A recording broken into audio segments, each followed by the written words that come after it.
നടക്കു സാറേ. എന്താ പല്ലവി, എന്താ കാര്യം, എന്താന്ന് പറ.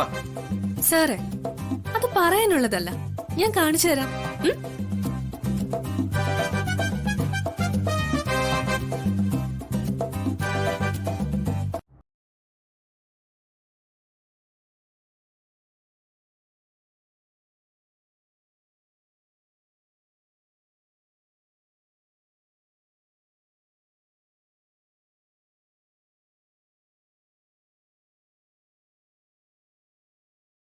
സാറിനും കുഴപ്പമൊന്നുമില്ലെന്നാണ് എന്റെ വിശ്വാസം.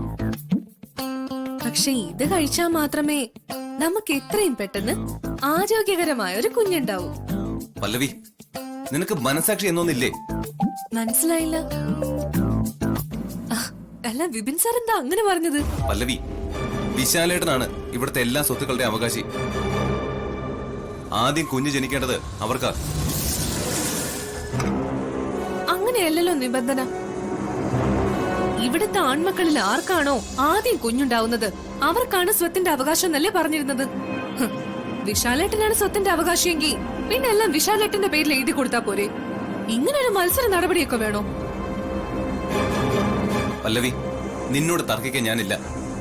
വിശാലേട്ടനാണ് ആദ്യം കുഞ്ഞുണ്ടാവേണ്ടത്. അതാണ് എന്റെ തീരുമാനം. അത് കഴിഞ്ഞു മതി നമുക്ക് നമ്മുടെ കുഞ്ഞിനെ കുറിച്ചുള്ള ചിന്ത.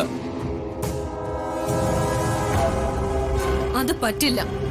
ആദ്യത്തെ കുഞ്ഞ് നമുക്ക് തന്നെയായിരിക്കണം. ആ കുഞ്ഞ് തന്നെയായിരിക്കണം ഈ സ്വത്തുക്കളുടെ അവകാശി. സ്വത്ത് സ്വത്ത് സ്വത്ത്, അത് മാത്രമേ ഉള്ളൂ നിന്റെ ചിന്ത അല്ലേ? ആദ്യം അത് അവസാനിപ്പിക്ക. വിശാലേട്ടന് സ്വത്തുക്കൾ കിട്ടിയാൽ അതിന്റെ ഗുണം നമുക്കും ഉണ്ടാവും. അത് നീ ആദ്യം മനസ്സിലാക്ക്. അങ്ങനെ ആരുടെ ഔദാര്യം ഒന്നും എനിക്ക് വേണ്ട. കിട്ടുന്നെങ്കിൽ മുഴുവനായിട്ട് കിട്ടണം. പല്ലവി, സത്യം പറഞ്ഞ എനിക്കോ നിനക്കോ എന്റെ ചേട്ടനോ ഗാർഗിക്കോ ഒന്നും തന്നെ സ്വത്തിൽ അവകാശമില്ല. അതാർക്ക് വീതം വെക്കണമെന്നോ ആ വിഹിതം വെപ്പിന് വേണ്ടി ഒരു മത്സരം നടത്തണമെന്നോ ഇല്ല. അപ്പോ അതൊക്കെ മറന്ന് സ്വന്തം സ്വത്തുക്കൾ നമുക്ക് കൂടി ഷെയർ ചെയ്യാൻ തയ്യാറായ വിശാലേട്ടനെ നമ്മൾ മനസ്സിലാക്കണ്ടേ? അതുകൊണ്ടാണ് വിശാലേട്ടൻ അവകാശപ്പെട്ടതൊന്നും ഞാൻ ആഗ്രഹിക്കാത്തത്. നീയും അതുപോലെ തന്നെ ആയിരിക്കണം.